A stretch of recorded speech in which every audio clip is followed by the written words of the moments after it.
मन में कई तरह के विचार आते हैं। कभी कभी तो ना चाहते हुए भी मन में अश्लील विचार आ जाते हैं।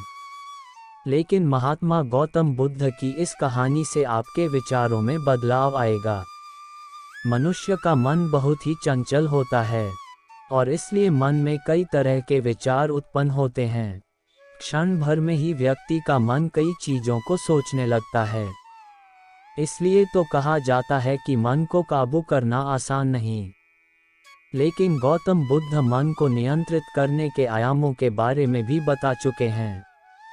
मन में विचारों का आना गलत नहीं है, लेकिन मुश्किल तब हो जाती है या विचार ऐसी परिस्थिति में गलत होते हैं जब मन में अश्लील विचार आते हैं। कभी कभी तो ना चाहने के बावजूद भी मन में अश्लील विचार आते हैं।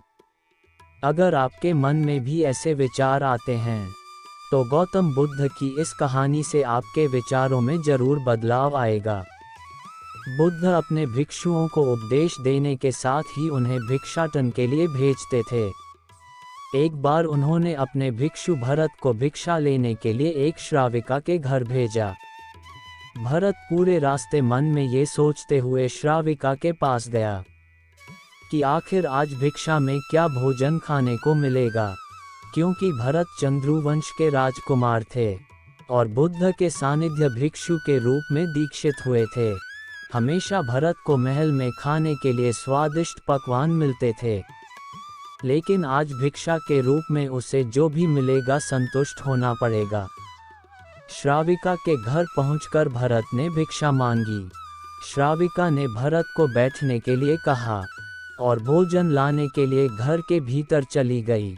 इधर भरत फिर से अपने प्रिय भोजन के बारे में सोचने लगे और जैसे ही श्राविका भोजन लेकर आई तो भरत अचंभित रह गए। भरत ने देखा कि श्राविका ने उनके लिए उनके पसंदीदा पकवान परोसे हैं और अपने प्रिय भोजन को देखकर वह खुश हो गए। भोजन ग्रहण करते हुए भी भरत सोच रहे थे कि महल में तो उन्हें भोजन के बाद विश्राम करने की आदत है, लेकिन आज उन्हें भोजन के बाद वापस तेज धूप में चलकर आश्रम जाना होगा। लेकिन भोजन के बाद श्राविका ने भरत को कुछ समय के लिए विश्राम करने का आग्रह किया। भरत फिर से खुश हुए कि आखिर आज उनके मन की सारी इच्छाएं कैसी पूरी हो रही है।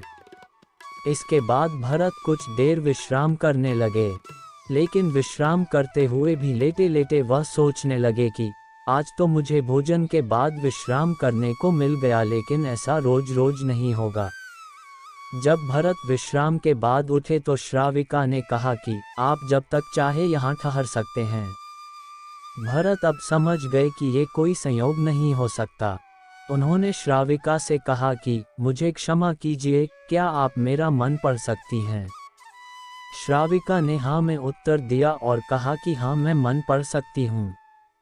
शुरू में ये कठिन था, लेकिन फिर मैंने स्वयं के मन विचारों को देखना शुरू किया। पहले मेरे विचारों की संख्या अनगिनत हुआ करती थी। इसके बाद मैंने विचारों पर ध्यान केंद्रित किया, बिना पक्ष विपक्ष के अपने विचारों को देखने लगी। इस तरह से धीरे धीरे मेरे मन में विचारों की संख्या कम होती गई और सारे व्यर्थ विचार दूर हो गए। इसके बाद से ही मैं दूसरों के मन में चल रहे विचार को पढ़ लेती हूँ। हालांकि श्राविका की बात सुनकर भरत घबरा गए। इसके बाद भरत ने श्राविका से आज्ञा ली और आश्रम के लिए निकल पड़े। रास्ते में भी भरत फिर से मन में आए विचारों का स्मरण करने लगे कि श्राविका के बारे में उसके मन में अश्लील विचार भी आए थे। श्राविका ने उसे भी जान लिया होगा, वह मेरे बारे में क्या सोचती होगी। भरत खुद को लज्जित महसूस कर रहे थे। भरत ने आश्रम पहुंचकर गौतम बुद्ध से कहा कि अब मैं कभी भिक्षाटन के लिए नहीं जाऊंगा। बुद्ध ने भरत को पास बुलाया और कहा कि क्या हुआ है, तुम मुझे सारी व्यथा बताओ। भरत ने सारी बातें बुद्ध को बताए। इसके बाद बुद्ध ने कहा कि अगले 1 हफ्ते तक तुम भिक्षाटन के लिए उसी श्राविका के घर पर जाओगे। लेकिन तुम्हें इस बात का ध्यान रखना होगा कि कल भिक्षाटन के लिए जाते हुए तुम अपने चित्त को पूरे होश में रखना, तुम्हारे भीतर क्या विचार उठे उन पर ध्यान केंद्रित करना। और यह भी ध्यान रखना कि तुम्हारे मन में कौन सी वासना उठ रही है। तुम कल इन सभी चीज़ों को ध्यान में रख कर जाना और इसके बाद मुझे वापस आकर बताना। अगले दिन भरत भिक्षाटन के लिए गए। बुद्ध के बताए अनुसार वह पूरे रास्ते अपने होश को जागृत रखते हुए चल रहे थे।